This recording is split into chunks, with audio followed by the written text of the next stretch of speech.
for the discussion segment on Good Morning Anambra. This Thursday, the 9th day of January 2025.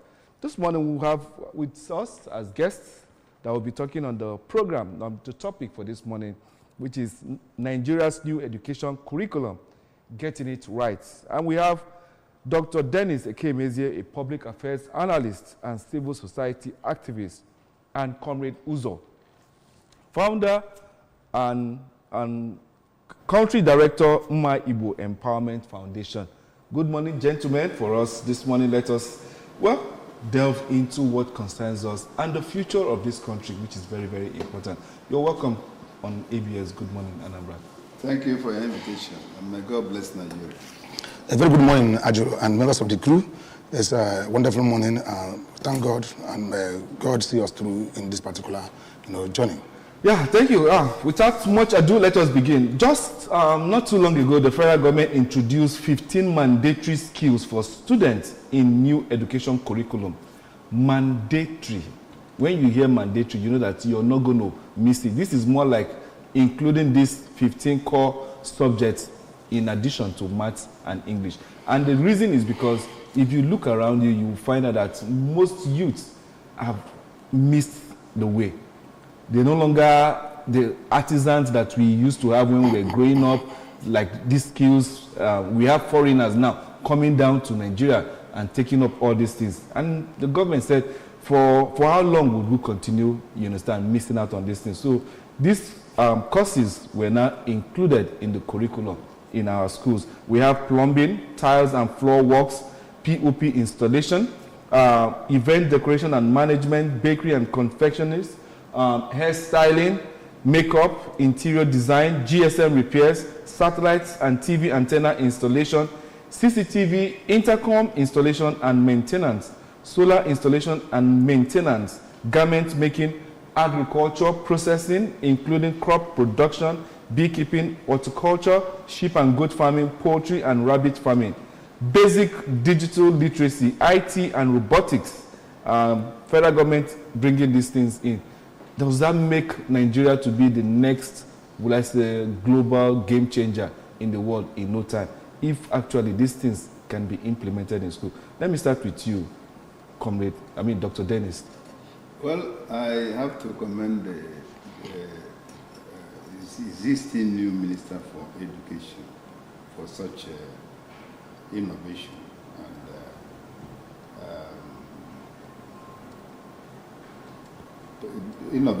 and incentives for new development into the educational system, which we have been clamoring for, because some of us that went to grammar school can only do grammar and every other thing in consonance with what we were taught. However, there are some other sciences we are able to do, and I still recall that in one of my secondary school days, my father bought me books on carpentry, bricklaying, and livestock, which I read, and commerce on my own private studies.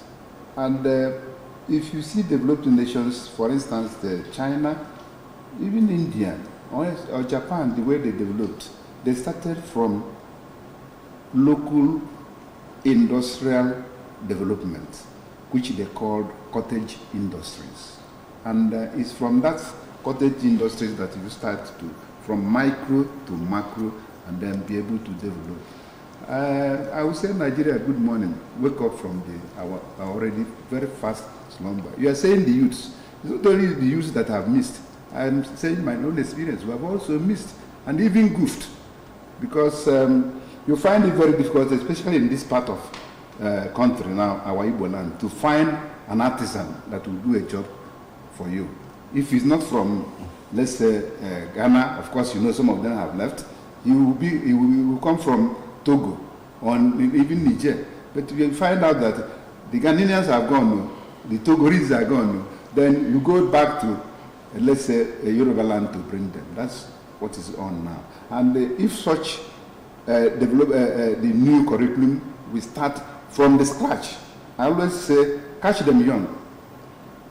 catch them young from primary school. I know my grandchildren. What we did was, I did personally, was to buy them toys. From there, you now discover the talents of, or you nurture the person that will have a talent. I've already discovered the younger one say, she will be wearing stethoscope. I said, you'll be a nurse or a doctor. Or a pharmacist. The other one, you see her doing mechanical, fixing. You say, you are moving towards electronics or mechanical engineering. So this is how to build them up. From there, they will be able to develop interest and acquire knowledge. And it's in consonance with what the Anambra State government is doing. One youth, two skills. But it's an old wine in a new wine. Let's start from the nursery school to do what? To build them up. No problem. Let me come to you, comrade Ikemezio. What we're talking about here, what the federal government stipulated here is that this thing is going to be for primary and secondary school. That by the time you get to JSS3, you would have chosen a particular skill that you can take on from there. Now, we have more private schools in Nigeria than we have government schools. So where is the funding going to come for these private schools in order to actualize these things? Does it mean that we will now going back to the government schools and the missionary schools? And what's your take on that, on the area of funding? Well, before that, first of all, like my mentor said here, it's a good morning to Nigeria. You see, it's a very welcome development. I think the issue is that the current Minister of Education goes back to history. It is history that makes him to do this. Because Nigeria has already forgotten history. The history is that, I want to ask you, okay, before I delve into the question that you have asked me, you see, 70s and 80s, the rate of crime that we have now, are they the same time then? The population has increased drastically. No, I said crime. I didn't say population. Crime. But the population increased and crime. No, I will say the rate of crime. No. Very well. Do you know why? Do you know why? You and myself attended primary school. And in primary school, that's what we call handwork. The handwork is for you to make hand fan, okay, with palm frond, this forest palm frond, to make basket with a palm frond, to make a, what do you call it, a net. To make all these particular, even blacksmithing, even brooms, okay, you go to market and sell it. And use it to support yourself and buy things for akara for yourself in the school. Okay, where are those things now? It has gone into oblivion. Okay, then 80s, and you believe me that we have what we call introductory technology. In secondary school, you learn carpentry, as my mentor have said here, we learn woodwork, we learn metal work, we learn all these things, even clays and all these things, we learn it in introductory technology. From JS 1 to JS 3. Where are those things? It has gone. Okay? Government established government technical college. Why are they this in technical college? What are they doing there? You cannot see them come out. So all these things has been there. Okay? But there is no what we call monitoring and evaluation to make sure that we sustain this thing. If they are sustained government technical college and all these things have been in that school and students are learning it or whatever it is, there wouldn't be need to make this thing to be mandatory. If we are going to our primary school, when we are doing brooms, doing hand-fan, doing basket, doing all these trades, whatever it is, okay, you cannot have all these things now. Let me just tell you, from Ihala here, the quantity of basket they shift to north to basket tomato and bring down here. Trailers. Those people that are in the village, those people are making money. But our youths are busy, okay, entering into various crime these days, okay, kidnapping, okay, courtesan, and all these things. Reason is that if government sustain this, it is going to, okay, reduce unemployment and increase self-employment and self-sustainability. And those will reduce crime versus in society. Now, where is the funds going to come? Before we talk about fund, there's nothing like fund on it. Mark the word, the minister said, mandatory. If I myself, as a private school owner, okay, think for the future of the children that is in my school, okay, think about the welfare, think about the development of this country, how we make it to be mandatory. Getting fund is that the parents will pay. Because if you talk about your school fees, they pay for what they learned in the school. So where are you going to say the fund will not come? If you're in private school, know very well that if they introduce carpentry, electronics, woodwork, and all these things, and they say that, okay, those are going to do this, we pay so amount of money. You will pay that. Then same thing in government schools. You see? So there's nothing like getting fund. It's not something that they're going to borrow money to do that. Government has the money to sponsor it. Then the individual at own school will now put it in their curriculum and put it in their tuition fee so that students will now pay that. Let me just tell you, okay, like now, do you know that 200, high school students in Northern Carolina in US, okay, do competition in bricklaying. North Carolina in US. Okay, high college, you see, do what you call competition. Both girls and boys are competing how to do bricklaying. Why do we import people from Ghana? Why do we people from Senegal, Lome, Togo, or Benin to come and do all these things for us here? Is because we have not, okay, decided to take the bull by the horn. And by the time we do that, then we now go back, okay, to the history. History matter. What of mosaic? All of us know what to call mosaic. Then they send us every Thursday to go for farming. You get a piece of place, a space in a school garden, and you must have to do what you call farming there. That is agriculture that they say that's mandatory here. Of course, it is. So you see that this is forgotten history. That is history. So Minister of Education, maybe he has a kind of a review to history and now introduce this. That's what I can say. Yeah. Like it's been said now. Some of these schools don't even have the people that will teach these skills. So you need to, like, apart from the funding, you equally need to retrain the teachers that will come and teach this thing. So do you see this curriculum starting in 2025, just like the minister stated? Well, if it is a fiat, it's automatic. If it's not a fiat, just like I was... Instead, it's starting in 2025 curriculum this year. This whole thing is going to be... Well, if it's 2025 curriculum, it means that it will start by September, so that they'll be able to nurture. But the way I'm going is that even in the university, when they are doing accreditation, they will go and borrow. So if they want to start it, then you hire they call them technical officers. And then maybe pay them by part-time, then you'll be able to do retraining of your teachers. And also, it also would affect the teachers training colleges, their curriculum also, or curricula, so that they were able to be there and then be able to learn how to teach those subjects. But importantly, if somebody is learning a mechanic, you don't even need to go to get a lecturer. Go to that mechanic workshop, bring a mechanic, practical do. That's what we call it in public relations. Practical do. Bring him, let him teach mechanics in that his hour. Of course, in the developed countries, you talk of hours, not of employment, not day or the other thing. So if we are bringing a bricklayer to come and teach on Monday, Tuesday, Wednesday, then you calendarize the teaching. If you are going to bring an agriculturist or an ICT person, which is part of what Mwibo is doing, then you do the timetable for the person. He knows when he will come in and then knows when he will go out, clock in and clock out, and then you'll be able to pay him according to the hours he has worked. So it may look so hard, but it's a simple mathematics that will be able to clarify this person.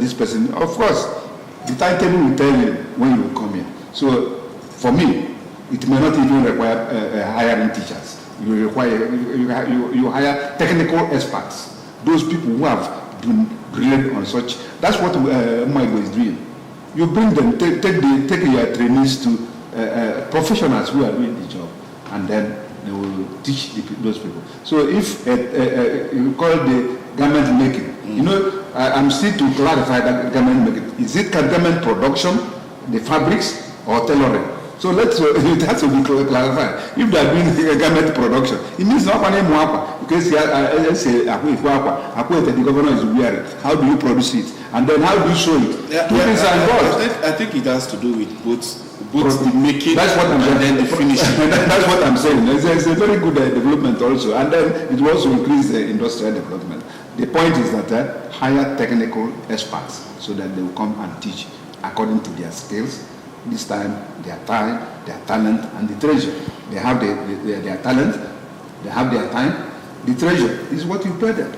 So it's good. No, it's good. It's very, very laudable to have this. And in fact, the area that really interests me the most is the fact that this is going to be happening from the primary school. Primary school. I'm not even saying nursery school. You understand? Because when you have these kids re-engineered into having some form of skills, because you know these children at a very tender age, you see where kids like the girl child will be mimicking being a mother, carrying a doll baby, and then administering even drugs and the rest of it, or you see. And you speak for the boy child, how he's destructive. You buy him a toy, within 1 week he has dismantled that toy because he wants to see the internal workings of how that toy comes to be. Now, when this is arranged for these kids, the government is talking about this is the new way to go about it in our curriculum. The question is sustainability. You talked about the technical colleges that were there before, but they are no longer now. Because if you don't sustain this, that development that we are looking for, that great leap in industrial revolution that we are seeking is not going to be there. So, Comrade Uzo, how can the government, with their partnership with the private schools and government schools, sustain this laudable idea? It's very, very simple, okay? As my mentor has said here, actually, believe me, that a civil engineer, okay, graduate from any institution cannot even lay bricks. They can't lay bricks. That's why when you see them, they are building papers. They will pointing to the bricklayers, do this, do that, do that. They themselves cannot do that. So the mechanical engineer, they cannot repair his vehicle. Even common to fix battery, they cannot do that. So it's very simple, as Mr. has said here. Go into all these technical shop, mechanical shop, what do you call it, medicine. There's a wall here, bring them here. They're looking for a way to go and do job. Maybe they pay them 3,000 naira a day, 5,000 naira a day. As he said, it's per hour. Okay, it is not cognitive behavior, it is pragmatic behavior. That's what we're talking about. Okay, become practical. Easy. So now, if you look at what we are doing, easy. That's why, as I said, at Women Employment Foundation worldwide, we don't need a high class or maybe a graduate or whatever, somebody who can do that. Can you do this? Yes, you can do that. We see you can do it. We put you there, you do that. Okay, we train, okay, we nurture them, okay, we examine them, and we empower them. This is what I'm talking about. Easy. So if government want to sustain this, easy, it's very easy. If the one you're saying is very easy, but we've seen other technical colleges go moribund for lack of funds, for lack of even teachers to teach those things. And so we are having 15 curriculum added into from primary school. This is huge. Listen, tell you why it's very easy. If you are looking for somebody who has masters, okay, in civil engineer or mechanical engineer or electrical engineer, okay, you see, to come and just teach this, you cannot. Even if you will pay, you cannot sustain it. But if you need somebody who is at marketplace, as the mentor has said here, they feel everywhere. They go to nature. Every day they carry their bags, standing on the road. Okay, looking for work. Bring them in now and say, please, every 1 hour, we are going to pay you 2,000 naira. Okay, if you check where you're going to go in a day, okay, for 3 schools or thereabout, it has made it for the day. It's very simple. But by the time you start to look for people that are in high class, you cannot sustain people it. That studied it is who cannot even do that. Who cannot even do that. When I was a principal in a private school, what I do for employment, okay, people come and put their CVs. What I will do, I say, okay, you read physics and mathematics, no problem. Okay, take chalk, go to chalkboard or markboard, then teach. Let us watch you. He will fumble. Somebody that has BSc mathematics will fumble, but somebody who did SSE, that has mathematics 98 or 78 can go and teach it practically. Are you people that is in SSE to teach in the school? There are people that do BSc mathematics who cannot even do that. That's what we're talking about. Practicality. Become pragmatic. Okay, so government can do that. Private school can do that. Private owners can do that. Get them in the marketplace. They are sourcing for work. Okay, I should go to Obolona. Okay. Before you stop your motor now, they will rush you. Please, is there work? Is there this? Look at them. But I'm going to look for, please, vacancy exists. Qualification, BSc, MSc, PhD in this. you cannot, and the person cannot even give you the best of what you want in that place. So government can do that if they go to practical aspect of it and get people that can do it practically and not to make it as a qualification. And we have an example of already done such a job. Let me say it. Under P2B, what we call Anambra Rebat, he was trained in tile making. And some people were trained in cinematography, ICT, and this, what do you call it, cell phone repairs. Yes. How did you source, because I was involved, how did you source those people, the trainers from the field? We know the offices. Let me give you a practical example. Do you know that one who was here, a lecturer, senior lecturer now, a professor in the university, was doing this phone repairs at Aroma Junction. He was doing it, and from there, he trained a lot of people. And later he got employment to be a lecturer in the university. Do you think that what he's teaching will be quite different from, will not be quite different from what his colleagues are teaching? And also now he has improved his skill to include solar energy production. And on the other side, his wife is now into cosmetology. So you can see now, people are doing it, but they are not recognized. These are the people we are going to employ. Madam, come, do this for us. Oga, come, you are in ICT, do this for us. You are doing telephone repairs. Of course, that's I'm saying in Muibo because I'm part of the Muibo Development Foundation. We train, and then Anambra University will now come and certificate them, give them a certificate. So you have two skills now, as you have been trained in your area of specialization of your talent or your choice, and then university will now give you certificate that you are qualified. So if we clamor for certificate of those people, this is my certificate. If it's for talent and hunting, this is my talent. And once it's allowed to go, you see most people doing it. There's nothing so strange about it. No, the mosaic, he said, the people from the field were recruited. Come and teach and go. Some people will say voluntary, like myself, I come voluntary. I still remember as a child, radio, my father said radio, that's big gramophone. One day I looked at this, I said, this man talking there, I will see him today. And my father left. You dismantled it? I dismantled it, disorganized it. Even the what do you call it? The speaker. I brought it out and put it, dislocated it. When my father came, he said, who did this thing? I said, I did it now. I wanted to see the person talking. Even I wanted to give him food. I didn't see him. My father started laughing. Other people who came, he said, okay, I'll buy you, he bought toys and every other thing, and then told me to fix. Although I didn't go through that line, because your talent will be different. So these are some of the things. There's something you said, that male children will do what? Destroy. Male children don't destroy. What they do, because of their inquisitiveness, as I said now, I dismantled my father's this big radio with the legs and everything. Dismantled it. So when he came back and saw it, he said, this man must be a technical person. And they started encouraging me. But you know, as the demands of the time came, it's not what you think you will read that you read. And I'm happy of what I read.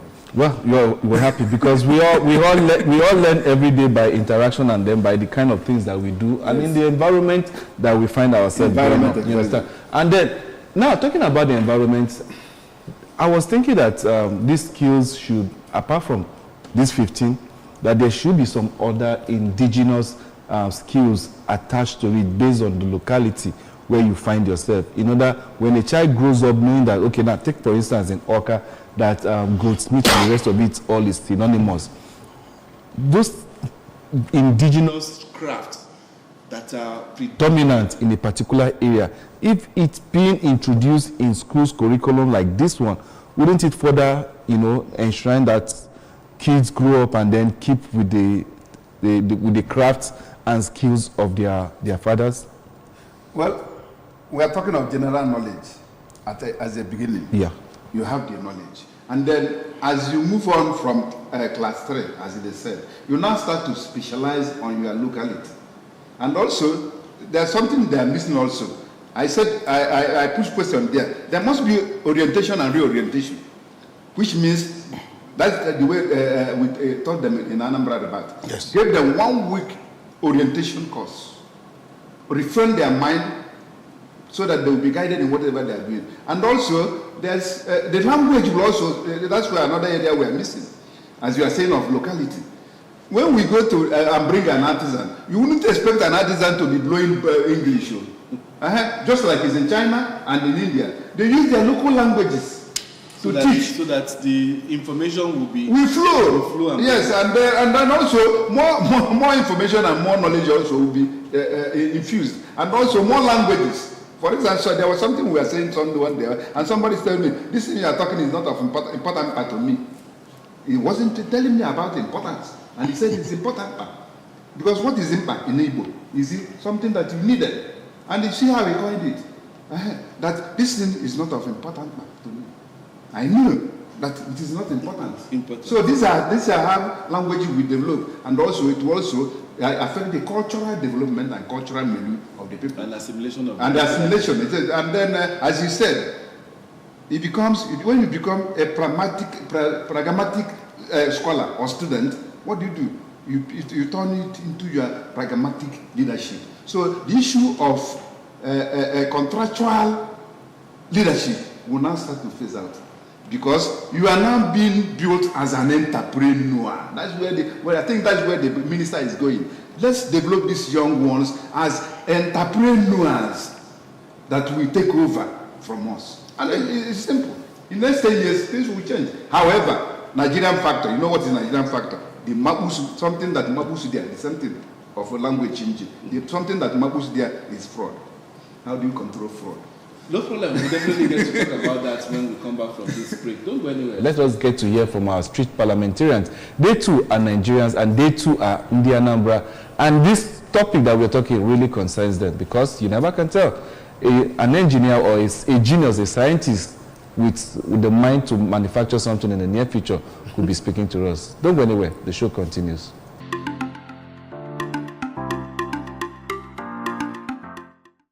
We believe, the National Policy on Education believe that for a child to finish his or her secondary school, the child is supposed to acquire one trade that he will be conversant with. Even if he dropped out of school, the child can continue with it. We have different types of trade subjects. We have in refrigerator, cosmetology, electricity, installation, a lot of them. Woodwork, metalwork, area you think you can fit in, you go into it. And it is compulsory that you have one trade subject you will master before you finish secondary school. So it is a welcome development, and it is very good in the educational sector that all those entrepreneurship subjects should be taken serious by students and teachers, because it will help them to acquire one trade before they finish their secondary school. Thank you. You are sure that you have mastered one. You will not be, even if you drop out, you continue with what you have learned. It will really improve the standard of education in Nigeria. I'm telling parents to take it serious, because of funding. Most of those that are in home management, food and nutrition, it's a cost. It's not cost effective.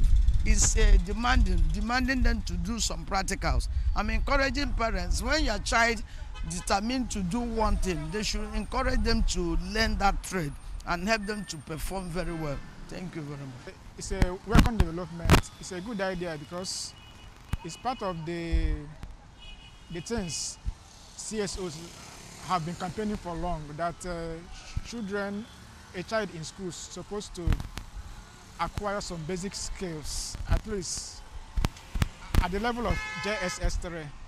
The child already know how to do one or two things, maybe sewing, tiling, and some other skills. So that assuming the person did not continue in school, so that child can be able to do something with that skills, can be able to earn from the skill, use it and be earning money. So it's a good development. It's nice. It's one of the things that will help the youth to have something doing.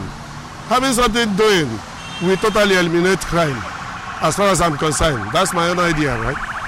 I think the federal government should look into the courses that our students normally offer in the universities and remove those courses that are of no use to the Nigerian students. Then those skills that the federal government introduced to the school system, I think the federal government should also see it as wise by offering those courses to be a separate course instead of a skill, and to make sure that all the students that partake in those courses are being awarded a national diploma or a higher national diploma in that particular field, which will make them to be a professional at that field, and not only acquiring it as a skills, but also they should be certified at the end of the program. That's what I think about it. Well, it has a great impact because it will always keep our youths busy, our students busy when they are done with acquiring the skills. If you look at what is happening in our country now, there is no job for the youth. Understand? So, if at the end of the day, those students that went to university, that stayed in 4 years, 5 years, 6 years in school, after everything they will come out without no job, then they will go back to start learning trade, to start learning skills after offering those courses in the university to make sure they are self-employed. Then I think it's a welcome development by from the federal government by those courses. Yes, it's nice because I think they are preparing them so young and on time for the course. Before the person gets to the higher institution, I think the person will be a professional in his field, and he or she will master that particular art well.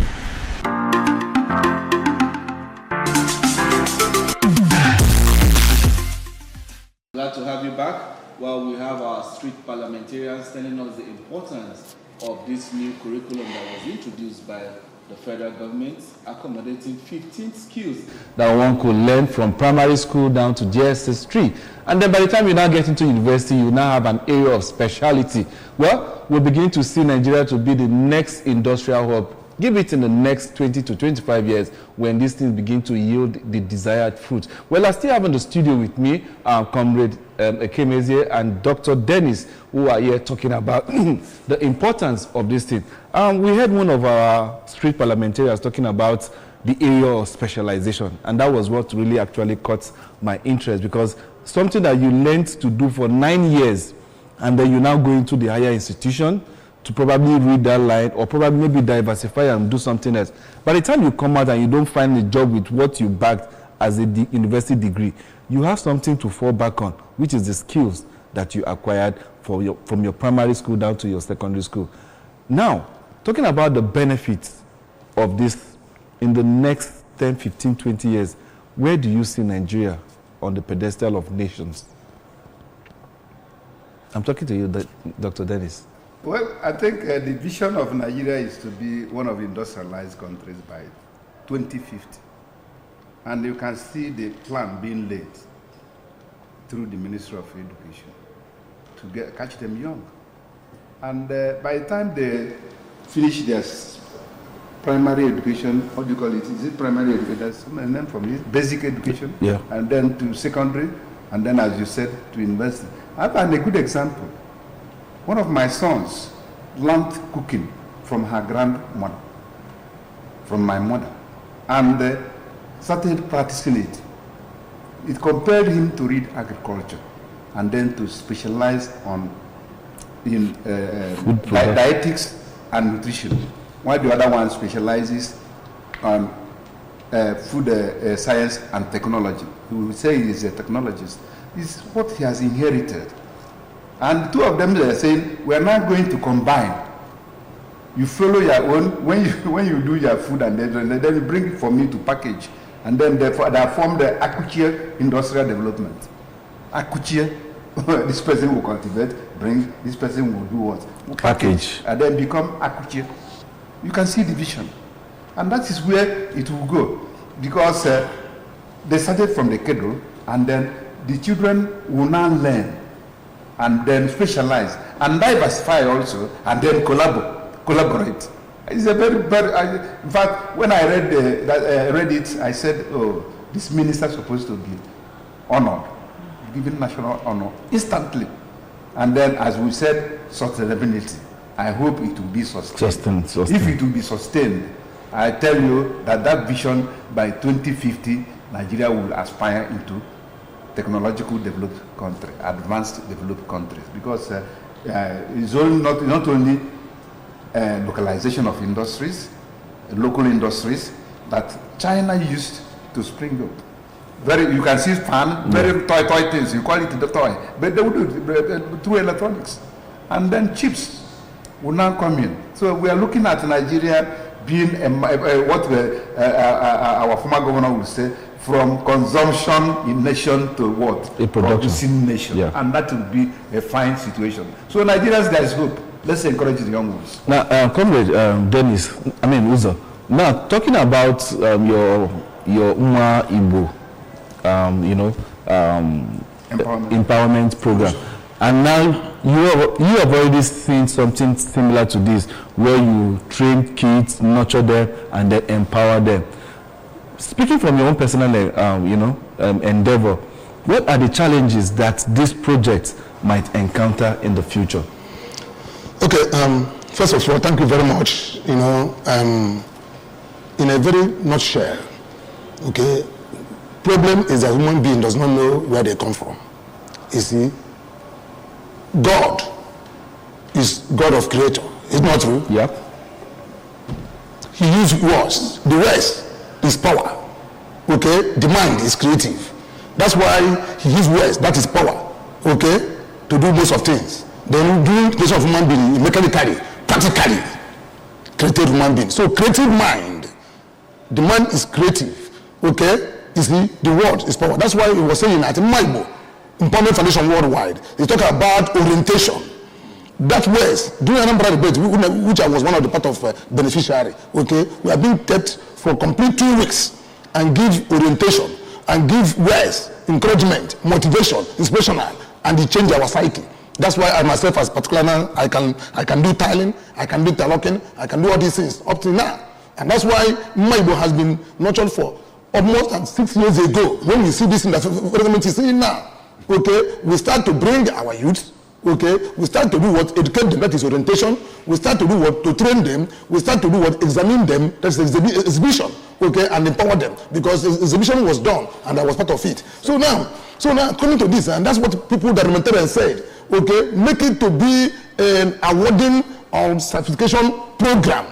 Maybe doing it. That's why we now have what we call a collective center and a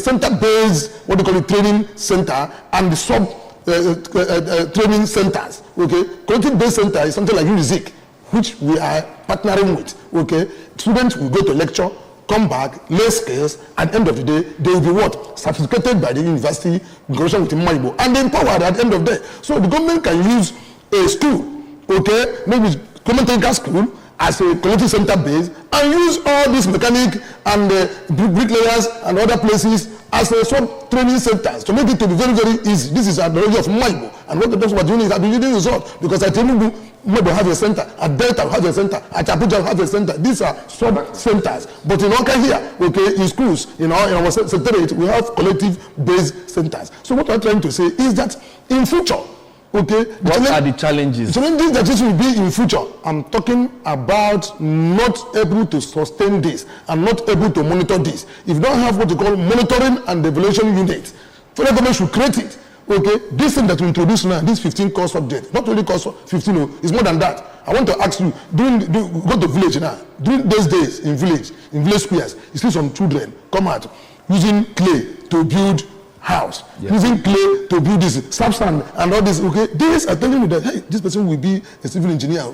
He knows how to lay this in. That's what we call kite them young, as my mentor has said here. Okay, if you don't sustain this, if you don't monitor this, if you don't follow this thing up, okay, it will collapse in future as Nigerian system. Okay, to us to make a very fine policy, it's Nigerian, what do you call it, ideology. Okay, then to implement it is the problem. And even if you implement it, to sustain that implementation is a great challenge to Nigeria. So the challenges we have to face in future, if this thing does not monitor, does not follow up, it's going to collapse. And when it collapses, okay, it goes back to even endanger You see, those who will say, nah, after all these things, okay, there's nothing I can get on it. This is just a waste of time. Encourage them, as the parliamentary says.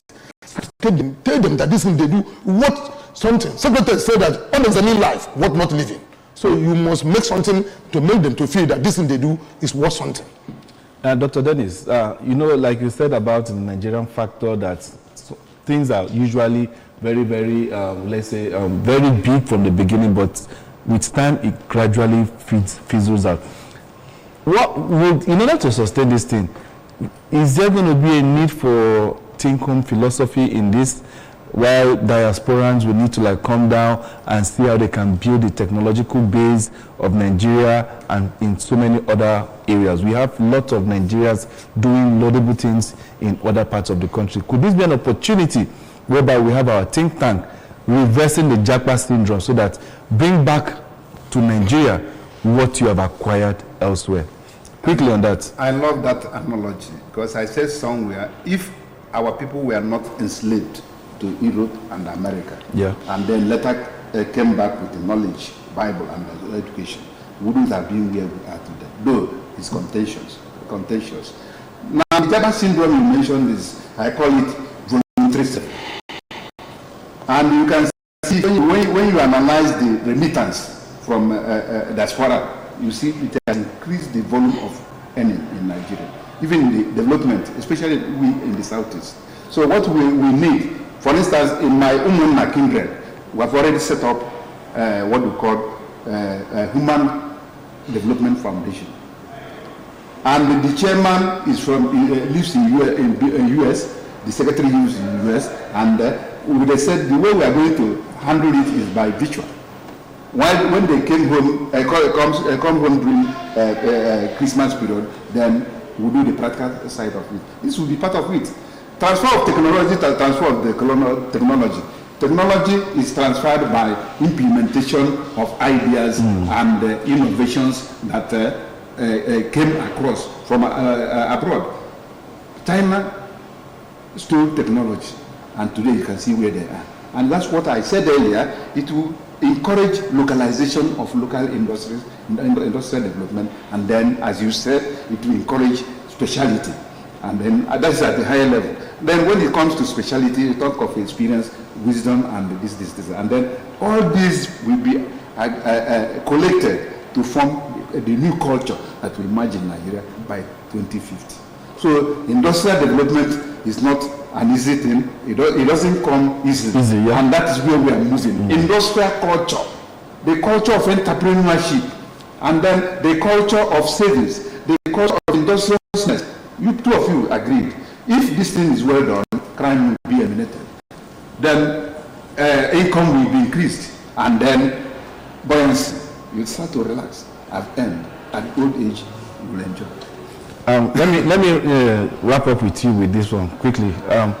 In order for these things to work, most times they say that for Nigerians to actually deliver on the goods, talking about the politicians, if their children were to come to Nigeria and be in schools in Nigeria, I think there will be more funding for our educational system, rather than the huge amounts we spend taking our kids abroad, converting naira to dollars and the rest of it all. Now, bringing this issue of this school curriculum and everything, if Nigerian politicians' children were to be in Nigeria, don't you think that this will further give speed to the implementation and effectiveness of this laudable idea? Very good. One of the former governor, okay, his children schooled in Nigeria. One of the present governor, okay, his children schooling in Nigeria from Southeast, okay. One of the governor, okay, former governor in the South Side, his son graduated in the UK, and he was taking people entourage to go there and try him up. Is what I'm trying to talk, okay? So now, by the time one of the governors that is present governor now, that his children is in Nigeria, in Southeast here, says that he wants the children to feel the impact of the other land, of their father, what do you call it, culture. So that by time, okay, even if they go abroad in future, okay, that will not depart from them. That's what I'm saying now. Government cannot do things alone.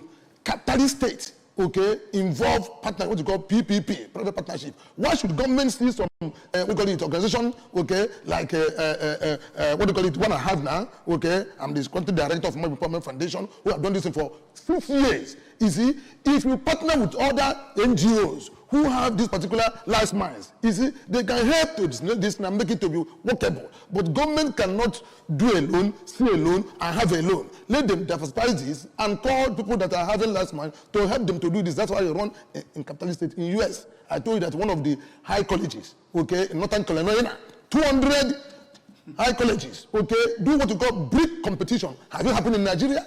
But you said that we are a capitalist state. So what I'm trying to say is that the governors that are sending their children abroad, okay, ministers, senators, even three presidents, all of them, and none of them can be here. We tell them, okay, if not that you're Nigerian, come back Nigerian. Nobody's more Nigerian than any other Nigerians. We are here, okay, to build it, okay, and make sure that it works. Not for you to be there and telling us that those that are here doesn't know what they're going to do. So that syndrome is going to now continue because those who are telling you to make Nigeria better, their children are already there. If you want to tell me that Nigeria will be better, bring your own down here. Let us stay here. Let us work it here. Let us make sure that it works in our own, what do you call it, presence, and make it to be what? Practical. Because that's a leader. Lead by what? Example. So the senators, bring your children home. Minister, bring your children home. Governors, bring your children home. What do you call it? Commissioners, children home. Everybody, even local government and councillors, bring their children home for them to have what you call practical experience of their environment. So because they are Nigerian, they are not born to be from US or UK or France or even Ghana. They are Nigerian. Let them come back here. We have to start this here. Ajoro, in the 80s, do you go abroad to school? No. It was only those who felt jam now. It was only so all of us are here. I did my primary school here, my nursery school here. I did my primary school here. I did my secondary school here. I did my university here. So I never go out. But if I want to go out, I'll go it for a business, not for you to go there and school. Because they are not better than us. Science and craft started in Africa, started in Nigeria. Okay, started in other places of Africa. So why can't you come home and they come here to learn? Have you seen anybody coming to Nigeria to say, we want to come and learn in Nigeria? That we go there to learn. We teach them. Civilization started in Africa. We're from Egypt. We know other places in Ethiopia where things started. So let us come back home. I say that we don't know where we come from. But thank God that the minister is a wake-up call. Wake-up call. But let him sustain it and make it workable. Thank you. Thank you so much for bringing this to the Ministry of Education for inculcating this curriculum. Sincerely speaking, this is the giant stride that we need, industrialization and the rest of it all. And then getting our youth, our teeming youth to have that sense of direction rather than the social biases that they commit every now and then. I want to use the opportunity to thank Comrade Uzo Ikemezie and the country director Umaibu Empowerment Foundation. Thank you so much for being here and your voice to this discussion that we have this morning. And Dr. Dennis Ikemezie, a public affairs analyst and civil society activist. Thank you so much. And please do encourage that children of yours in that light that they are taking, they are going. The Akuchi business model. We pray that it will definitely see the light of the day, and then many more people will definitely get to learn from that. Well, the show is still on. I'm Ajuluchuku Okabwe. Up next is the sports segment, and we believe that the sports anchor is going to come up and tell us the reason, probably maybe through consultation, on why Nigeria will be having a Malian as a head coach. Don't go anywhere. The sports segment commences now.